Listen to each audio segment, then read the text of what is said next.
Voter నమోదుపై విస్తృత అవగాహన కల్పించేలా కార్యక్రమాలు నిర్వహిస్తున్నట్లు స్వీప్ నోడల్ అధికారి వెంకటేశ్వర్లు తెలిపారు. పట్టణంలోని జడ్పీ సమావేశ మందిరంలో మంగళవారం ఓటరు నమోదు, ఎన్నికలు, ఓటు హక్కుపై నాటికల ప్రదర్శన ద్వారా విద్యార్థులకు అవగాహన నిర్వహించారు.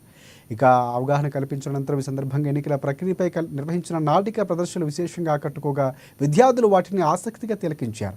ఈ మేరకు స్వీప్ నోడల్ అధికారి వెంకటేశ్వర్లు మాట్లాడుతూ 18 సంవత్సరాలు నిండిన ప్రతి ఒక్కరూ ఓటరుగా నమోదు చేసుకోవాలని సూచించారు.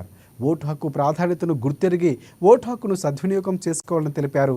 ఎన్నికల కమిషన్ ఆదేశాల మేరకు ఈ అంశాలపై అవగాహన కల్పిస్తున్నట్లు వివరించారు.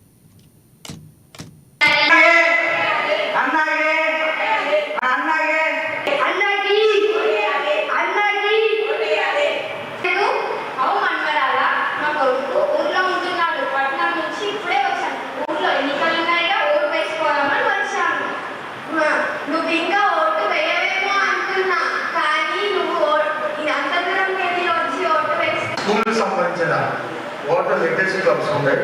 వాళ్ళ ద్వారా చిన్నపిల్లలు ద్వారా నాటిక ప్రదర్శించి ఈ యొక్క ఓటు మీద నమోదు ఏం చేయాలి, ఓటు యొక్క విలువ ఏంటి, కాన్స్టిట్యూషన్ ప్రకారంగా రాజ్యాంగంగా సిద్ధిస్తున్న హక్కుని ఏ విధంగా ఉండాలి అని పిల్లల ద్వారా కూడా పెద్దలకి సమాజానికి కూడా మెసేజ్ అయ్యే విధంగా మనం ఈసీఐ చూసిన ప్రకారంగా ఈరోజు మన జిల్లా ప్రెసిడెంట్ గారు నాటక కార్యక్రమాలు చేపట్టడం జరిగింది.